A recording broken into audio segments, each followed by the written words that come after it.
I thought. Hi. Hello. How are you? I'm all right. Good. And we are Lori And Rocky. of While We Still Can. Hope you're all doing well. We wanted to, yes, this is Tahoe. We wanted to give you some feedback on our first trip in the Brinkley G3500. Let you know what we found out, what we liked, what we didn't like, if there were any issues or anything. And we've been in Custer, South Dakota at, what's the name of it?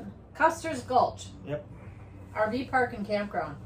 And if you guys are looking for somewhere to stay close to Custer State Park, this is the place to be. It's a beautiful campground. It's kind of in a, would you say, a ravine? A little bit of a gully like. And then it's butted up against National Forest. So you just walk down the road and you go into the woods and you can walk as far as you want to go. I guess it goes like 13 miles. It's beautiful. In one day I saw 6 bucks and a doe and a fawn while I was walking with the boys. Yeah. And our rig is actually backed right up to the National Forest. So it's quiet here unless they're cutting the lawn. Big rig friendly, right? Yeah. Oh yeah. So there's some big guys in here. So there's not a lot of RV parks here that can accept big rigs. It's got a laundry, which was reasonable. I think it was, I want to say it was $1.25 or $1.75. And dried the clothes just fine, washed them just fine. There's no like amenities for children, so there's no swing sets or a pool or mini golf or anything like that. But it's so close to the state park.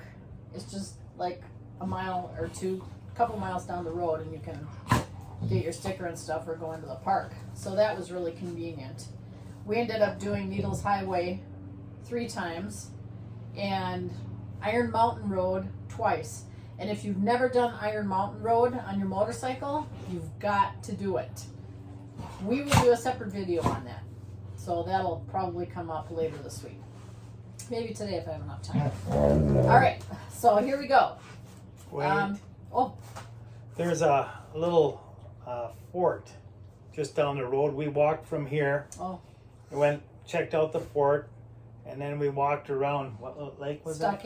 Stockade Lake, and it was a beautiful little lake, a real nice walk. Or you can walk from here and go to Custer. The Mickelson Trail, which is 109 miles, goes right in front of the campground. So you can pick that up here if you want to, and bike as far as you want in either direction, for the most part. We have to give a big shout out to Maria and Clay of Our Road Less Traveled. They just left today. They made this trip, it's a great trip anyway, but they made it even better. So we made some good friends on this trip that I think we're going to have for the rest of our lives. And we actually are going to meet up with them in a couple of weeks at the Switch It Up Huddle up in Michigan. So I'm glad we didn't have to say goodbye for a long time. He can really make a steak. Oh, and he smoked chicken without a smoker. And it was amazing. On a fire pit. And Maria knows how to pick out good wine. So thanks, you guys. We missed you already, and you just left like an hour ago. We laughed a lot. We did. We sure did. Let's see. Okay, so the big question, did we make a mistake buying the G3500? Nope, not at all. Heck no. Clay was over here, and I showed him the basement, and I pulled out the drawers and stuff, and he said, "Oh man, would that be nice to be able to find what I'm looking for?" He says, "Because I just go and buy more stuff when he needs his plumbing supplies or whatever he needs." Yeah.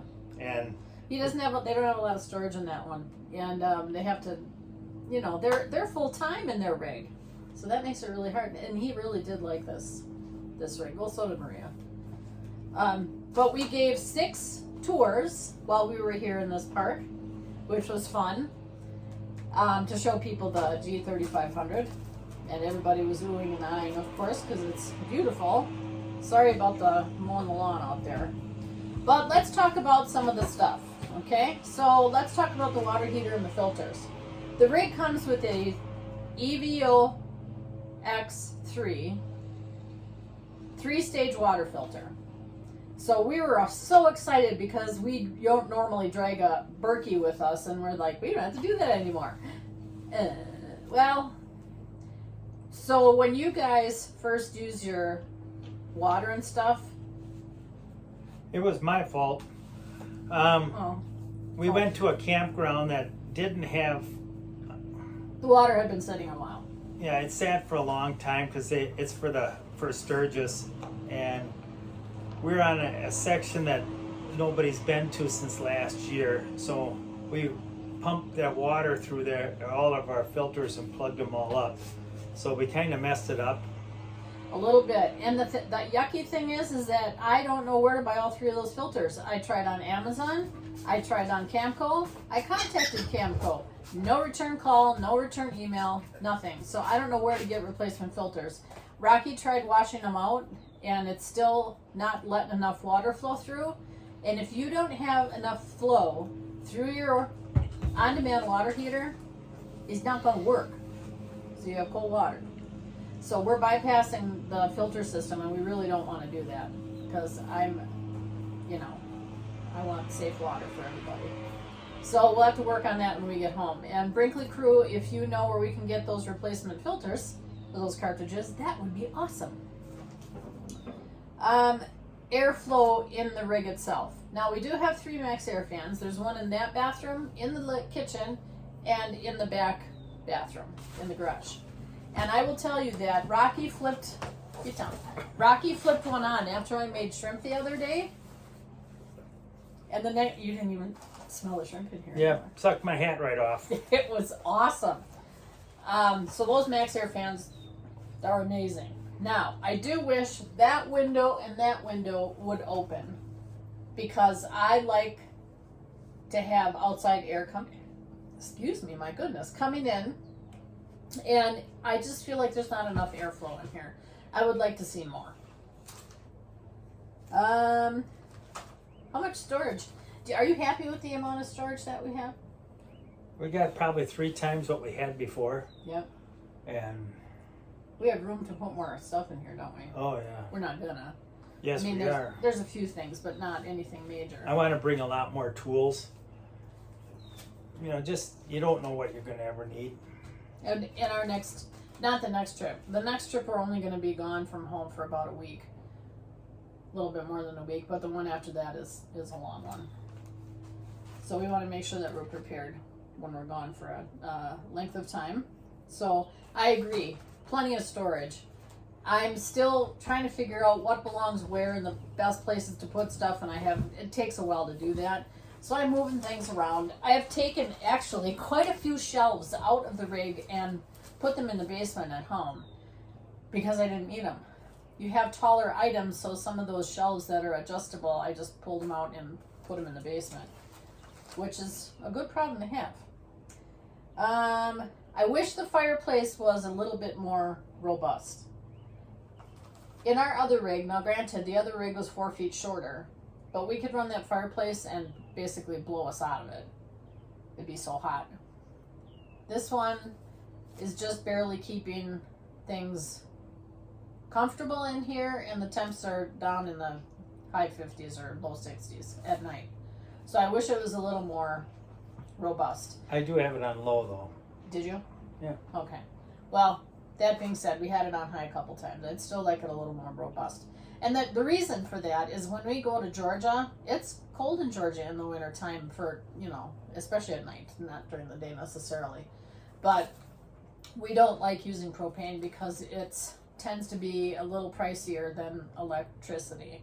So we run the fireplace and another heater or 2, and it would be nice if the fireplace would keep up with that a little bit better.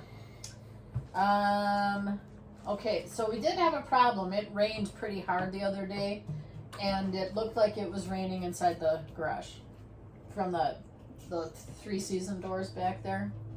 And we're gonna look at that again and try and figure out if there's something we can do to prevent that, but it looks as though the inside windows, and the outside window, there's no like rubber stop in between the two to prevent rain from getting down in there. It didn't hurt anything. It Well, it just, just got everything ran down wet. the inside of the glass. It got my drapes wet and it got my rug all wet, and I really don't want to. It's strong winds from the east, and the back end is aimed at the east. So then, generally, we shed it if we know there's a storm coming. But I don't want to have to worry about that all the time if we're out adventuring and, you know, especially out west in the Rockies, because those pop up all the time. We'll work through it. I want to mention that especially if you guys have dogs, it's a great idea to have an air purifier in your rig. We've not had one up to this point, and I'm so glad we bought it. Sorry. Time to go for a ride. So I have one now, and I absolutely love that thing. Not only is it sucking some of the dog hair in, but the dust that thing is sucking in is amazing. I have to vacuum that thing out like every 2 days, which is nice to know that it's clearing things out in here. And it also helped with shrimp too, besides the Max Air fans. So think about getting yourself an air purifier, especially with the smoky conditions that we've had this year. I think it'll help you out a lot. What do you think of the electronic dumping now versus what we had before? Well, it's easier. Yeah. It seems to be working so far. Good. I didn't know if I'd have problems with like toilet paper when you try to shut the valve and have it plugged up, and so you have a small leak going into your next, you know, where the cap is and stuff. Because I don't want a poop shower. No. What does Mark from KYD call it? A poopsie? Yeah. Yeah, we don't want any poopsies. Let's see. One thing that you need to know if you are not familiar with using on-demand water heaters is, again, they depend on the flow of water, and there's a sensor, and that's what fires up the water heater to start.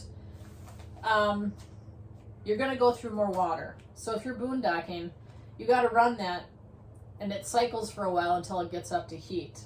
So you're going to go through a little bit more water than you did before, in my opinion. It felt as though our tank water heater was faster. So that's something to think about. And when you're doing dishes, it's weird because you need that flow. So by the time I'm rinsing the fourth or fifth item, it's cold and I don't have it on long enough to heat the water back up again. So a way to combat that would be to just have two pans. You know, you have your wash pan and then your rinsing pan. But I'm not that organized yet. Why don't you talk about the Gen Y hitch? Absolutely love it. When you go over the bridges and the bypasses and stuff like that, where you get that big bang, The transition. it's smooth. It just floats over it, and it makes all the difference in the world. I think if we would have had that kind of hitch on our last fifth wheel, it wouldn't have fell apart. And it's got to be hard on it when it's banging so stinking hard. Mm-hmm. Yeah, they take a beating, that's for sure. So, yeah, we're really happy with the Gen Y. Let's see. If you're getting a G or a Z, I don't care which rig you're getting, make sure you take the time to read through the owner's manual and check all the posts on Facebook for your particular rig. Brinkley has set up a Brinkley RV owners group, a Brinkley RV group, a Brinkley G owners group, and a Brinkley Z owners group. You're going to learn a wealth of information from all of those. And if someone is troubleshooting something and you come across that issue, you'll be able to search and find that issue yourself so you can try and fix it too. Awesome resources, and Brinkley has some really awesome resources on their website too. So if you're an owner, lots and lots of troubleshooting videos on there and how-tos. So make sure you use those resources and read your manual. Our TV in the living room here, the Philips, for some reason keeps losing internet connection. Now, I don't know if it's a Starlink issue or if it's the TV, but that has been a little bit annoying because in the morning we sit and watch our YouTube channels. But we'll figure that out as time goes on. For newbies, So a question that we're often asked is, how the heck do you make sure you get a long enough sight with a big rig like that? So when I look for campsites, I'm looking for the words big rig friendly or measurements of the sites. And I usually claim that our rig is at least 45, 46 feet long. Main reason is, and that's a fib, sort of, because it's 40. But I want to make sure when we get somewhere that I can open the patio if I want to and keep it out. If we're only going a night or two, then we generally don't. We don't unload all the motorcycles and all that stuff and have the patio open. But when I sit somewhere like this, where we're somewhere for like a week or whatever, we want to be able to open that up. So I always claim that our rig is like 46 feet or 47 feet, something like that, and to make sure that that goes out. At the back end open, we're 48 feet. Is it 48? Okay, well then I'll be changing that. But all the other campgrounds we've been to, you can use Google Earth and kind of look and see where the trees are and that kind of stuff, and do a little bit of a precursory measurement to make sure that you're going to fit in there. But honestly, to date, knock on wood, we have not had a problem yet with getting in. But we don't even try to go to national parks or state parks because we know that we're not going to fit in there. Besides, the trees are, they don't really trim those trees and stuff. So that, if you're a newbie, make sure you do that. Look up. Yeah. Then, let's see. Oh, Rocky's thinking of let me back up. Rocky's thinking of modifying the Happy Jack system. You want to talk about that and what you want to do with it? We don't use those bench seats that come down, that fold out. But I do use the bed in the back because I've been told I snore. And I would rather have the bed, a foot and a half off the ground instead of having to climb up and down the ladder. Yeah. The ladder, because when you're barefoot, that hurts old feet. Yeah. So he's gonna figure out a way to yank out the chairs, benches in the back, and hopefully bring that bed down to the lower level and attach it to those brackets so that he can bring that bed down to the floor. We'll do that. I don't know if you'll have time when we get home before the huddle. But, oh yeah. Well, yeah, okay. So he's gonna do that, and after he does it, we'll post what it looks like, and he'll talk about what he did to get that done. Let's see. I think that's all I have right now. Is there anything else? We have dogs, obviously, so I bought these furniture covers because we have probably the only cloth couch that's out there in the Brinkley's. They decided not to have it as an option, so everybody's going to end up with that, like, I'm not going to call it leather because it's not. It's pleather, stuff. But these covers are really nice. They don't slip off of this thing. They stay real well, and they're a little bit water repellent because I spilled something on here. Oh no. Was it the dog threw up on it or something? I don't remember what it was. But something got spilled on here and it came right out. So these covers I ended up, if you're interested, let me know and I'll let you know where I got them from. But I really like them a lot. I had to put 2 on here because this is like an extra long couch. I really like the long couch because I can lay down when she's sitting. Rocky will lay here and watch TV while I'm sitting on the end of the couch. So that's convenient for him. We're not done decorating in here yet. One picture, if you saw our other videos, I had a picture up above the garage door. I can't even remember what it said. It was a beautiful picture, and I just used command strips like I always do. This is a mistake I made. I did not check and make sure that thing didn't fall down before I brought the slide in, or put it out. I can't remember. Put it out. And that stinker fell down in between the garage door and the slide, and it blocked the slide, so it took the trim and just ripped it. That was heartbreaking. So no more pictures up there. I'll be putting stuff up there, but it'll probably just be It'll be something simple that's not going to fall off of there. And I'll check.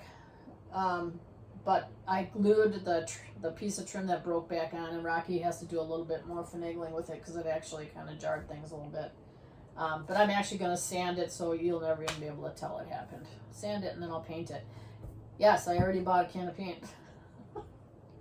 We're going to order some extra springs because Todd and Sheila from Switch It Up, they broke a spring on the way over here, and if he wouldn't have had extra springs, he would have been sitting there a long time, but he just stopped and fixed his stinking thing right on the road. And yeah, and he, just as an FYI, he had 2 sets, because when you have one set break, you got to replace the set on the opposite side as well on that same axle.